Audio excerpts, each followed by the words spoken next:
Frenkie de Jong is a proper wizard on the ball, the sort of midfielder who makes football look effortless, smooth, calm, always in control.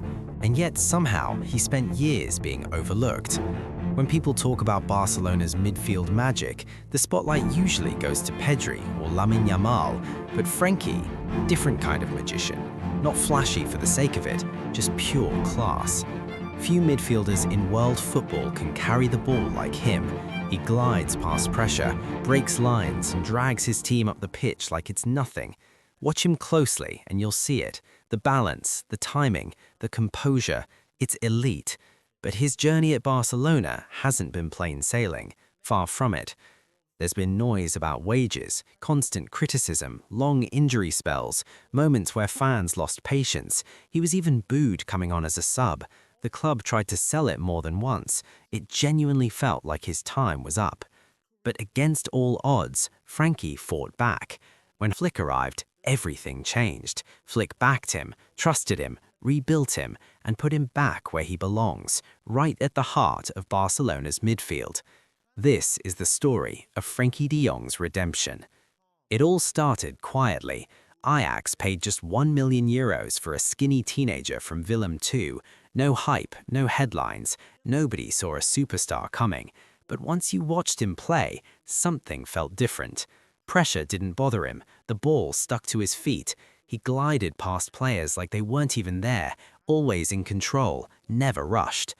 Early on, he wasn't even a regular starter, back and forth between the first team and the reserves, but every appearance showed the same thing: calm, elegance, intelligence.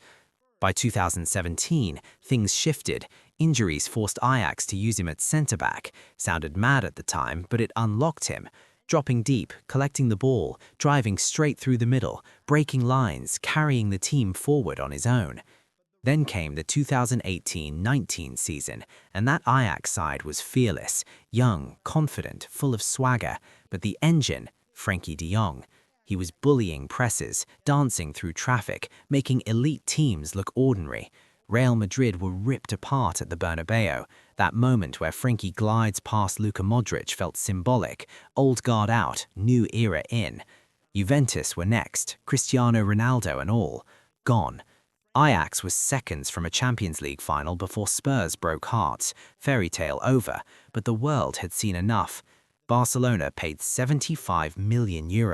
They thought they'd found the next Xavi, the next Iniesta, the future of the club. What they actually got was a midfielder walking into chaos. Financial meltdown, managers coming and going, no clear system, no identity. Frenkie wasn't molded, he was forced to adapt. Different roles, deeper one week, wider the next, asked to be something he's not. His confidence dipped as the club collapsed around him.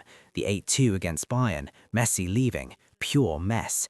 Fans expected him to carry Barcelona on his own, but he's not that type of player. He's a progressor, not a 30-goal attacker. If Messi couldn't save Barca, how was Frenkie meant to do it from midfield? By 2022, doubts crept in. Was he just an Ajax system player? Had Barca ruined another talent? The criticism piled up. Media leaks about his wages didn't help. Nicknames turned nasty. Whistles followed him onto the pitch. The problem was simple. Fans wanted a controller. Frenkie is a carrier. Managers tried to make him a lone pivot, never going to work. He's not Busquets. He's not built for that. Then came Pedri and Gavi, all grit and flair, making Frenkie's role even murkier. Then the contract leaks came, numbers splashed everywhere, looked deliberate, rumors of a move to Manchester United. Frenkie didn't budge. He wanted Barcelona, always did. Injuries followed, so did more noise. Then Flick arrived. He shut down any talk of selling Frenkie, made it clear, this isn't a luxury player, this is the foundation.